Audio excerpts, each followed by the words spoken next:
Hello, today we return to the island of Réunion, which is in France, but it's in the part of France that's in the Indian Ocean. And if you're American and that sounds strange to you, I invite you to consider how you would explain Guam to people who asked. So yeah, we're going to Réunion, which is, so by far the most prominent distillery on Réunion is Savanna. But they're not the only distillery there, and they aren't even like the oldest or the largest distillery there. So we've already talked about Isodier Distillery, which I think is the oldest. I think they were like 1860s. That was another distillery. But today we're gonna do Rivière du Mât, which is a few miles kind of southeast of Savanna Distillery. They're older, they're bigger, and yeah, I thought it'd be fun to try out some bottlings from them. But I thought it would be fun to also do a little head-to-head. So we've got a Savanna bottling here as well. We'll talk about the details of these as we get to them. Glug, glug, glug. All right. Rivière du Mât. Fairly large distillery. I think it's the largest distillery on Réunion. They have two kinds of column stills. They have what they call traditional column stills, which are just single column, still really, really tall, but you're getting stuff off the still at relatively low proof with lots of congeners and stuff like that. And you've also got your multi-column stills there too. And we've got rum from both of those kinds of stills. So let's start off with this 2003. This is a single cask. 16 years old. This is cask number 1123. And it sure as heck looks like French oak to me, that color. And the important thing, again, to notice on this is the rhum Vieux Traditionnel, which means this came off the short column still. So you're going to get a lot of those fun, congener notes that you don't often get on multi-column stills. All right, this is 46%. And you know what? I'm just going to give away the thought of this video. Now, this is a 2003, this Rivière du Mât. And it's not that expensive. These are like, you can find these for well under 70 odd euros a bottle. This single cask Savanna is extremely expensive. This is pushing 200 euros if you're gonna be able to find it at all. It is cask strength, but it is also 2003 and it's also 16 years old. So I thought it would be a fun head-to-head to kind of put these against each other with a little intermission in the middle. All right, let's get started with the 2003 Rivière du Mât.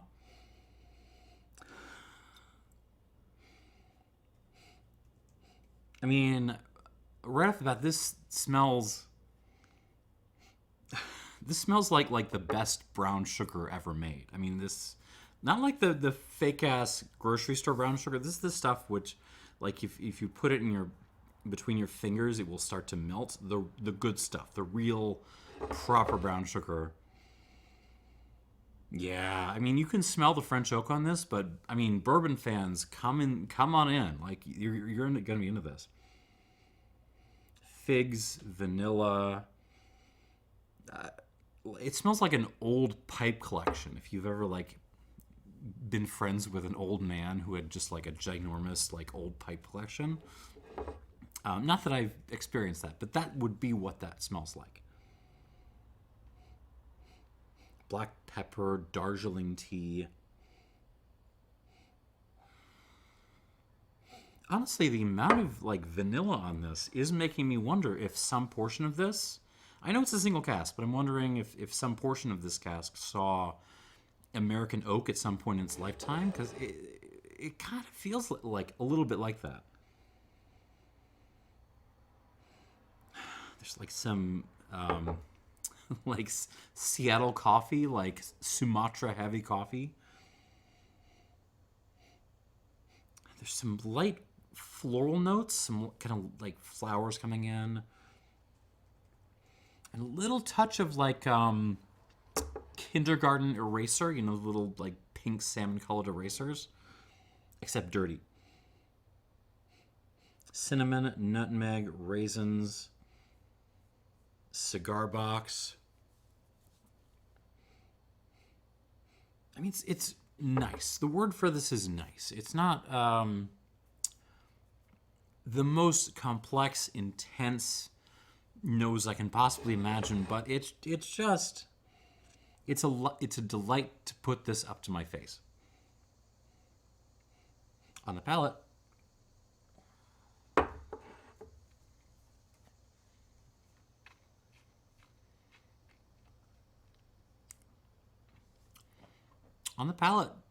I mean, ooh,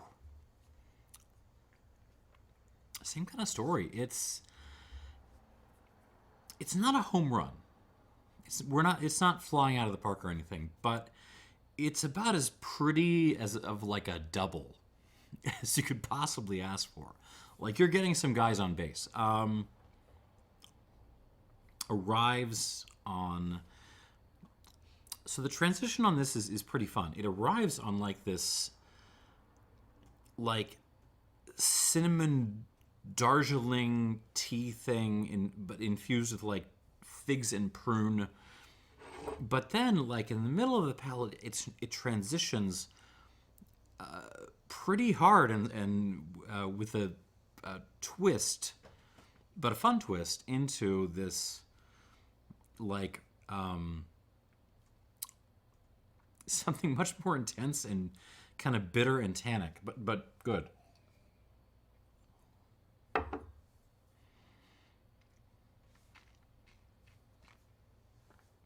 Yeah, nice. Ooh, and then clove, topsoil, eraser. There's some like, what is that? Like a burned walnuts thing. Really grippy tannins, and yeah, just loads and loads of black pepper in there. Flowers, yeah. What is that?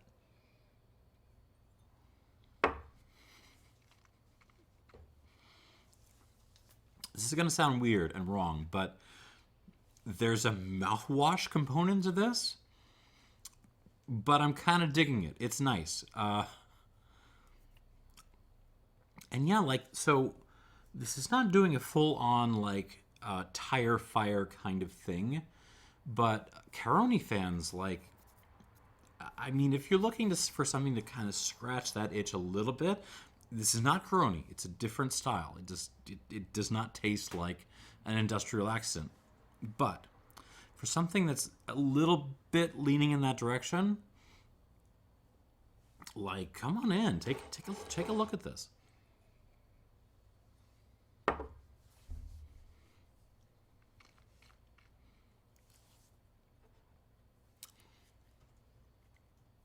This is good. I mean, and already I kind of like it more than the Asodiers I tried, just because it's not. There's some aggressive tannins on the back end, but they're in balance.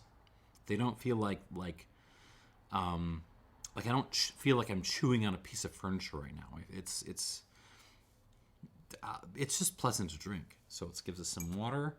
We'll move on. All right. Second up, this is a bottling from La Maison du Rhum, and it's the Rhum Vieux de la Réunion Batch 4, and also from Rivière du Mât. But there's a difference. If you read this fine print, it tells you it's in French and it's in like this really awkward print. But basically, what it's telling you is this is from the multi-column stills. Distilled in 2011, bottled 2021, and this is, what is that? Barrels of French oak and barrels of cognac, so ex-cognac. And this is bottled at 49%. Let's Let's see what we got. Right off the bat, much more fruity than the 2003. I mean, it smells like peach pie covered in black pepper. There's some flowers, golden raisins.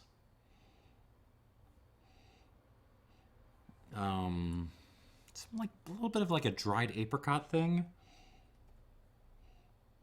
Some coffee stuff, like a cafe latte kind of thing. Basil. A little allspice.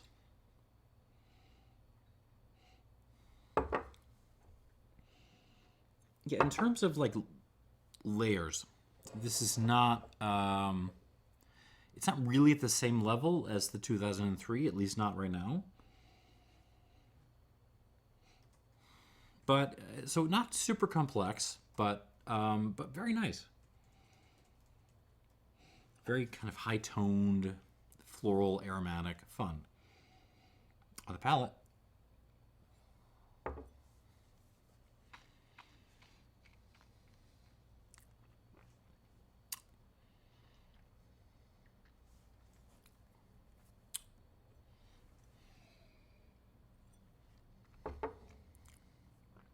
I mean, so,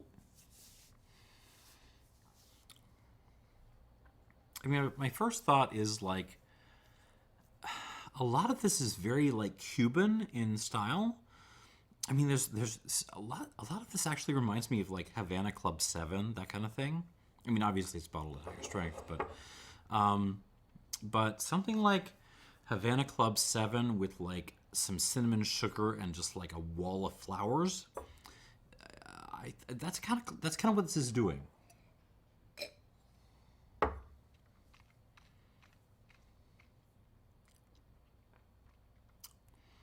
There is some the fruitiness on the nose doesn't carry through that much on the palate. There's still some peach and apricot in there, but it's almost more like peach and apricot eau de vie, like peach and apricot brandy, rather than like actual like fruit, stewed fruit. Vanilla, kind of like a musty wood thing. You know, again, kind of Cuban style. I mean, musty wood, but nice.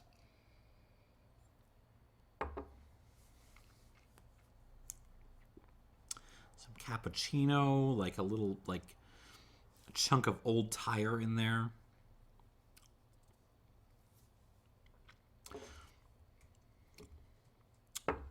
Not sure what I think about this one. Yeah, I mean it's fun. Let's leave it at that. I'm not sure what I'd do with it, but it's a lot of fun. It's 49. Let's give it like a squirt and a half.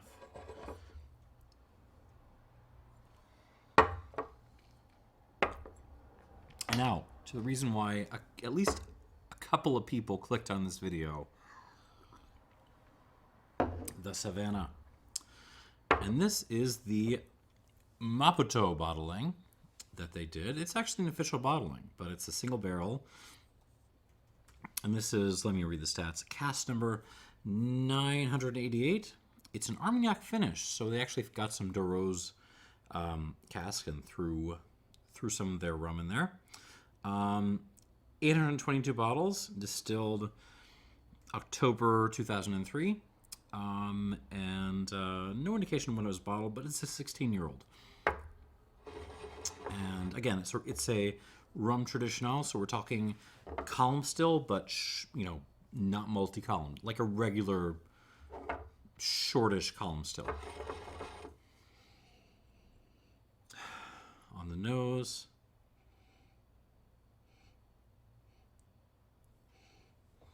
Honestly, on the nose, it's not that far from the Rivière du Mât, 2003. It's darker. It's more serious and like angry. Like again, rich brown sugar, English breakfast tea. Some black Cavendish tobacco. Prunes, figs, like a date or two. Lots of black pepper.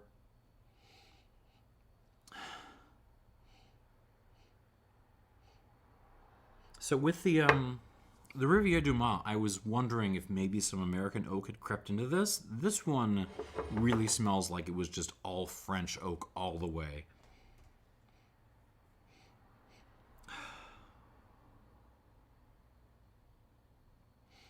Allspice, like something herbaceous, maybe like parsley, maybe some oregano too, fennel, cafe au lait, something like that. Like milk coffee.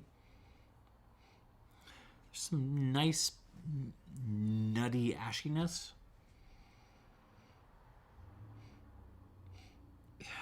Are there floral elements in this? Yeah, there's like a little touch of floral in there, but way less than the 2003 from the Rivière du Mât. Yeah, this just smells like really Sith Lord. It smells dark and angry and bitter but not any less good for that. Like it smells substantial. Let's see what happens on the palate.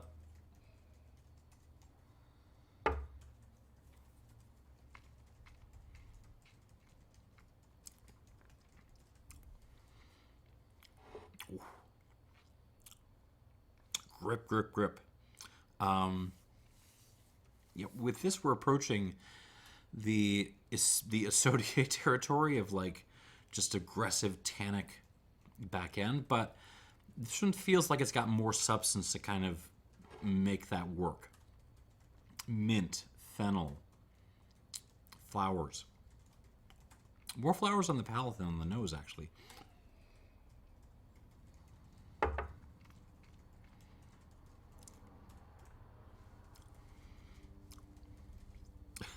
Yeah.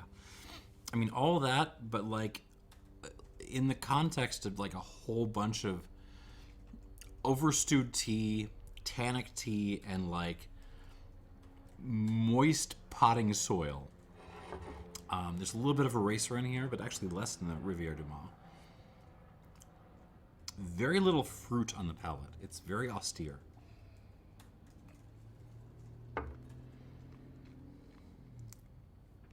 Maybe like a couple of burned figs.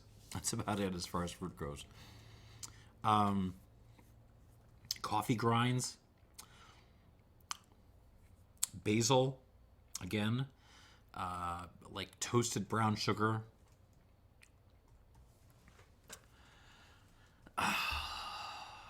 I'm torn because in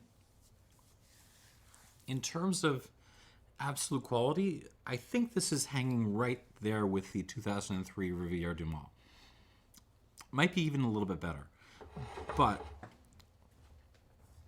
in terms of what I would want to live with, I think I might go with this instead. Well, we'll do this a second round, but this is pretty tough. This is a little bit brutal, but the quality is there.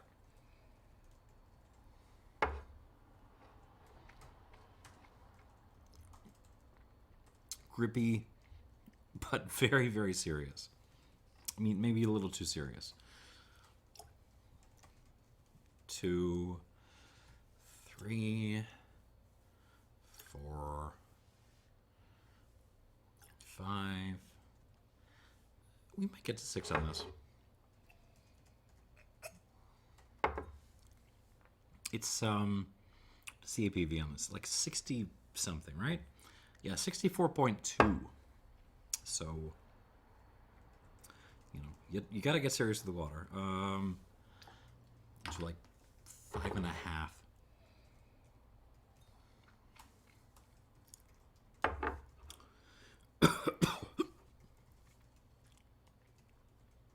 Still kicking a lot, but I don't want to add more. So let's stop there.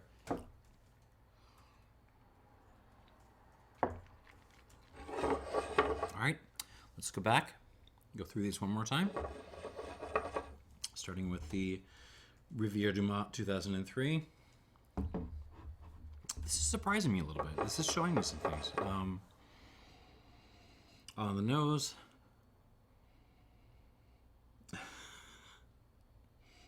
With water on the nose, this just smells like, I don't know, Coca-Cola, but better in run form. Yeah, Coca-Cola, cinnamon, fruit, a little bit of fennel creeping in, like a little bit of auto body shop happening.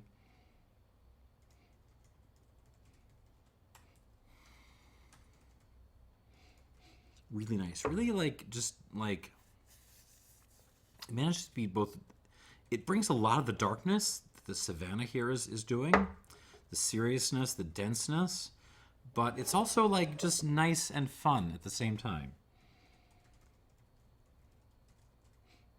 And it's got that streak of vanilla running through, which this does not have at all. Okay, on the palate.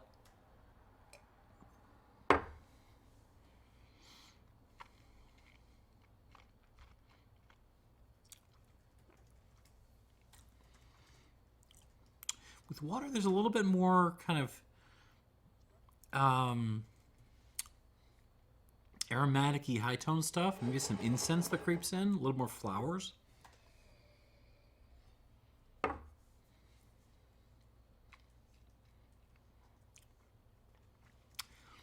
also a little bit more like, you know, kindergarten red eraser stuff. The finish actually improves a little bit. It's actually a little bit... I wouldn't say grippier. It's not grippier, but it feels like it persists and holds on a little bit longer.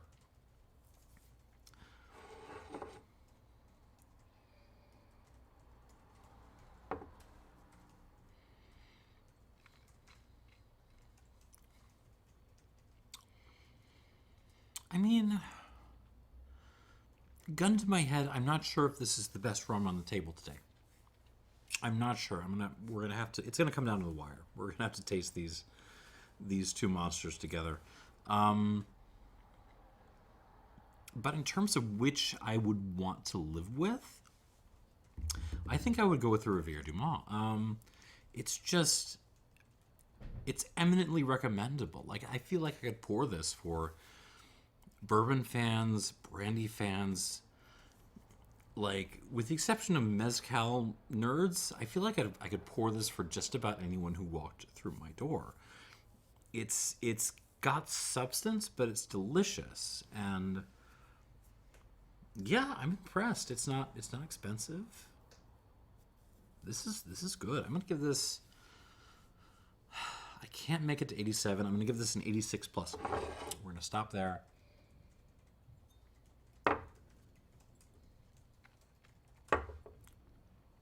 But definitely worth a look. Keep an eye out for this stuff. And let's move on to the Maison du Rhum.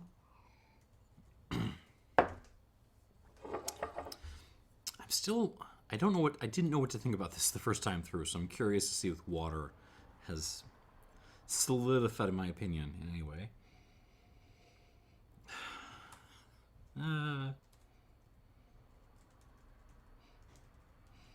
It smells mostly the same now. Maybe a little bit of spearmint creeping through. Spearmint, sorry.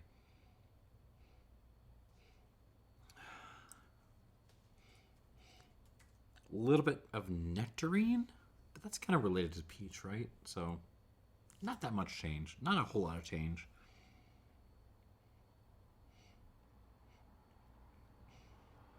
But yeah, it's very floral, aromatic, high-toned on the palate.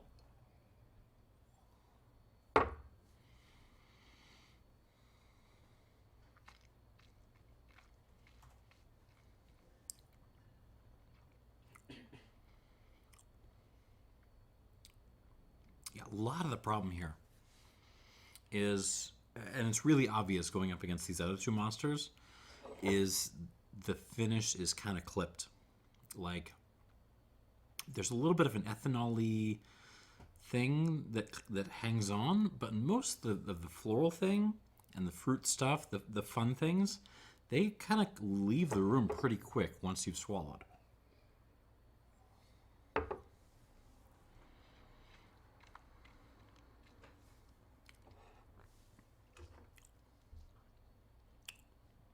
Oh, this is a tough one to score.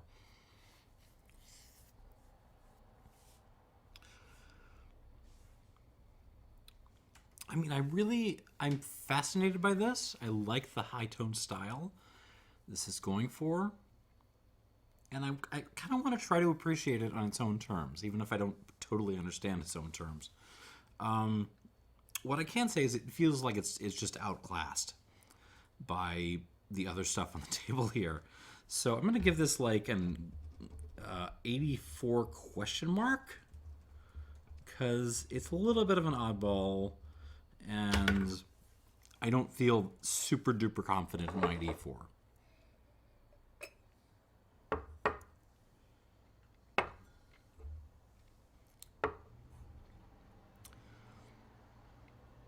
It really brings a lot of character in the mouth, but then the finish just kind of falls off a little bit. Yeah, 84 question mark. Let's stick with that. Moving on. Back to the Savanna.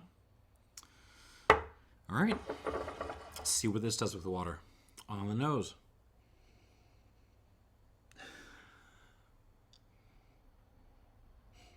Yeah, so there is I think I mentioned like a basil mint fennel thing in this, and now that has really taken the lead.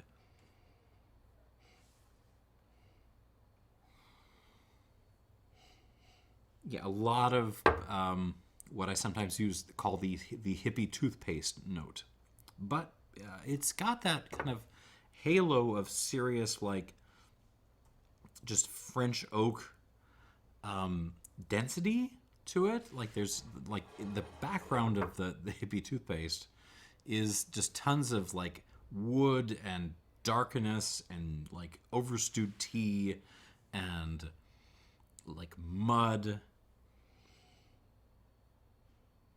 It smells dense. It smells really, really, really dense. I feel like maybe the Rivière du Mât is bringing a little bit more on the nose, but the Savanna certainly is not far behind on the palate.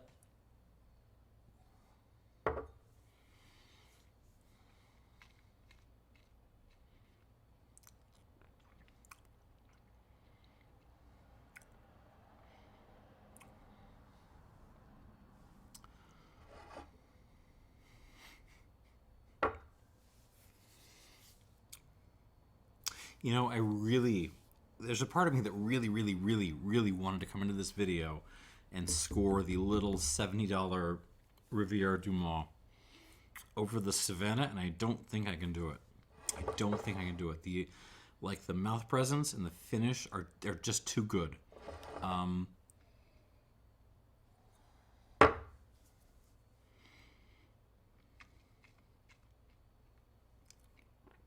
it's just got this kind of like big, peppery, grungy molasses thing with like a really mouth-ripping, peppery, muddy mouthfeel and a long-ass finish.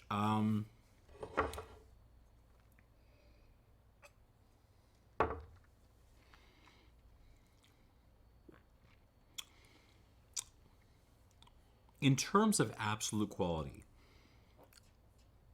I think this beats the Rivière du Mât. Not by much, but by a hair. I'm going to give this 87 points. The quality is absolutely there. But, again, if I had to pick one of these bottles, price no object, to take home with me, it would be this. It would be the Rivière du Mât 2003. Like, this is just easier to live with than the Savanna is. And, you know, the Maison du Rhum, this is fun, this is fine. It's a great little curiosity, but it's it's not really in this company. And there you have it. So the really expensive Savanna, which you probably can't even buy anymore, wins the day, but it would not be the bottle I would go home with. 86 points for the Rivière du Mât 2003. 84 question mark for this little weirdo from La Maison du Rhum, and 87 flat for the Savanna Maputo. Thanks for watching, and cheers.